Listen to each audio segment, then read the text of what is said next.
আজকের পর্বে স্বাগত জানাচ্ছি আরও একটি নতুন রেসিপি দেখার জন্য। আশা করছি সবাই অনেক ভালো আছেন। ঝটপট বিকালের নাস্তার আয়োজনে আজকে আমি আপনাদের সাথে শেয়ার করছি সয়াবিনের একটি মুখরোচক নাস্তা, যেটি বানানো ভীষণ সহজ আর খেতে অনেক বেশি মজা। ঘরে থাকা সামান্য উপকরণ দিয়ে খুব সহজেই এই নাস্তাটি বানিয়ে নিতে পারবেন। এটা খেতে অনেক বেশি মজার। আশা করছি আমার আজকের রেসিপিটি আপনাদের অনেক ভালো লাগবে। যদি ভালো লাগে তাহলে অবশ্যই একটা লাইক দিন আর সাবস্ক্রাইব করে পাশে থাকা বেল বাটনটি অন করুন, যাতে করে পরবর্তী ভিডিও নোটিফিকেশন আপনার কাছে পৌঁছে যায়। আপনাদের কাছে আমার একটাই অনুরোধ, যদি রেসিপিটির কোথাও একটুও ভালো লাগে তাহলে অবশ্যই পুরো ভিডিওটি দেখুন।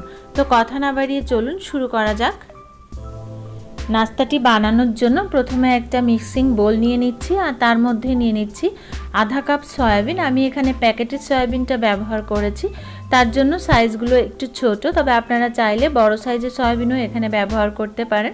তারপর ফুটন্ত গরম জল দিয়ে 15 থেকে 20 মিনিটের জন্য এটাকে ভিজিয়ে রাখতে হবে। এতে করে সয়াবিনটা নরমও হয়ে যাবে আর এটা ফুলে উঠবে। তো এই পর্যায়ে আমি 15 মিনিটের জন্য রেখে দিচ্ছি। ফিরে এলাম 15 মিনিট পর। জলটা অনেকটা ঠান্ডা হয়ে গেছে। তারপর হাত দিয়ে খুব ভালো করে এটাকে কচলে 8 থেকে 10 বার জল পাল্টে পাল্টে ধুয়ে নিতে হবে। আর এই পর্যায়ে দেখে বুঝতেই পারছেন সয়াবিনটা কিন্তু অনেকটা ফুলে গেছে আর নরমও হয়ে গেছে। তো আমি জল পাল্টে ধুয়ে নিয়ে এসেছি আর এই পর্যায়ে এভাবে হাতে চেপে সয়াবিনের জলটা পুরোপুরি বের করে সয়াবিনটাকে নিয়ে নিতে হবে। এতে করে সয়াবিনটা খেতেও ভালো লাগবে আর সয়াবিন কিন্তু অনেকটা তেল শোক করে, এই ক্ষেত্রে কিন্তু আর তেলটা শোক করবে না। তবে আমি এই পর্যায়ে সয়াবিনটাকে একটা মিনি চপারের সাহায্যে চপ করে নিচ্ছি। আপনারা চাইলে এটাকে ব্লেন্ডারও ব্লেন্ড করে নিতে পারেন, কিংবা চাইলে হাতের সাহায্যে এটাকে ছোট ছোট টুকরো করে ছিঁড়ে নিতে পারেন। তো এই পর্যায়ে আমি চপ করে নিচ্ছি আর দেখে বুঝতেই পারছেন যে চপটা ঠিক কেমন হয়েছে। কিছুটা গোটা আছে আর কিছুটা ভেঙে ভেঙে গেছে।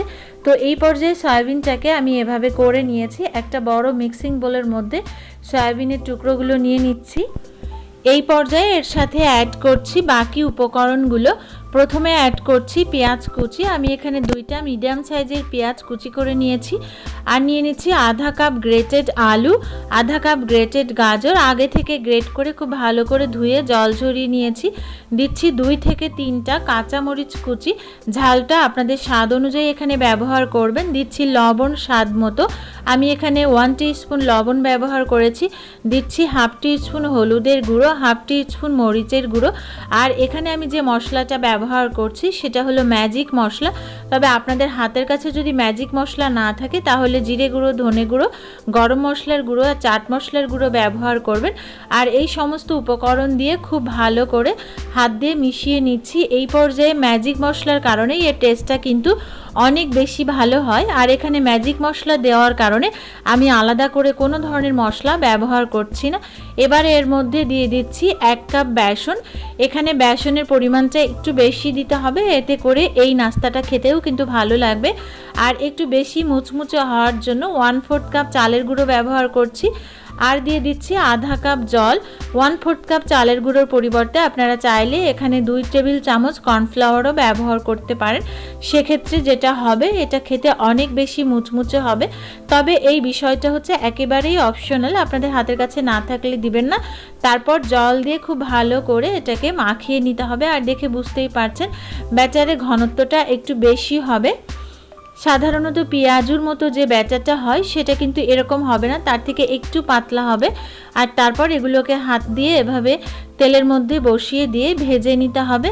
আর তেলটা আমি আগে থেকে গরম করে নিয়েছিলাম। আর খুব বেশি তেলের এখানে দরকার নেই, মোটামুটি অল্প পরিমাণ তেল দিয়েও এটা ভেজে নিতে পারবেন। হাত দিয়ে যদি দিতে অসুবিধা হয় তাহলে এভাবে চামচ দিয়ে এভাবে চারপাশটা একটু সমান করে দিবেন। আর এটাকে আমি একটু ফ্ল্যাট করে দিচ্ছি, অর্থাৎ খুব বেশি মোটাও না আবার খুব বেশি পাতলাও না। আর এটা কিন্তু বড় সাইজের থেকে একটু বড় হবে, যেহেতু একটা নাস্তা, আর একটা খেলেই কিন্তু আপনার পেটটা ভরে যাবে। তারপর এটাকে উল্টে লাল করে ভেজে নিতে হবে।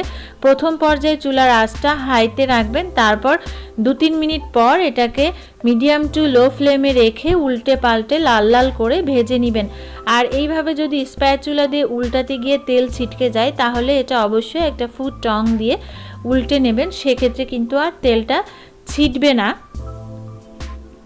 তো আমি এখানে 5 থেকে 6 মিনিট মতো বারে বারে উল্টে পাল্টে লাল লাল করে ভেজে নিচ্ছি। আর দেখে বুঝতেই পারছেন যে কালারটা কিন্তু খুবই সুন্দর আসছে, আর এটা কিন্তু অনেকটা মুচমুচেও হয়ে গেছে। আর এই পর্যায়ে কিন্তু আমার ভাজা হয়ে গেছে। এই যে দেখুন আমি তেলটা ঝরিয়ে তুলে নিচ্ছি। আর একই রকমভাবে পরবর্তী ব্যাচেও আমি নাস্তাগুলো ভেজে নিয়েছি, আর সবগুলো নাস্তা আমার ভেজে নেওয়া হয়ে গেছে। আর দেখে বুঝতেই পারছেন যে এটা আসলে কতটা টেস্টি হয়েছে। এটা অনেকটা মুচমুচে আর খেতেও অনেক বেশি মজার। আশা করছি আমার আজকের রেসিপিটি আপনাদের অনেক ভালো লেগেছে। যদি ভালো লাগে তাহলে অবশ্যই একবার ট্রাই করুন, আর কেমন হয়েছে আমাকে কমেন্ট করে জানান। এরকম আরও সহজ ও সুন্দর সুন্দর রেসিপি পেতে চাইলে অবশ্যই একটা লাইক দিন, সুন্দর সুন্দর কমেন্ট করুন, বেশি বেশি শেয়ার করুন, আর সাবস্ক্রাইব করে পাশে থাকা বেল বাটনটি অন করুন, যাতে করে পরবর্তী ভিডিও নোটিফিকেশন আপনার কাছে পৌঁছে যায়। কারণ আপনাদের লাইক, কমেন্ট, শেয়ার, সাবস্ক্রাইব আমাকে অনেক বেশি আনন্দিত করে। সবাই খুব ভালো থাকবেন, সুস্থ থাকবেন। পুরো ভিডিওটি দেখার জন্য অসংখ্য অসংখ্য ধন্যবাদ।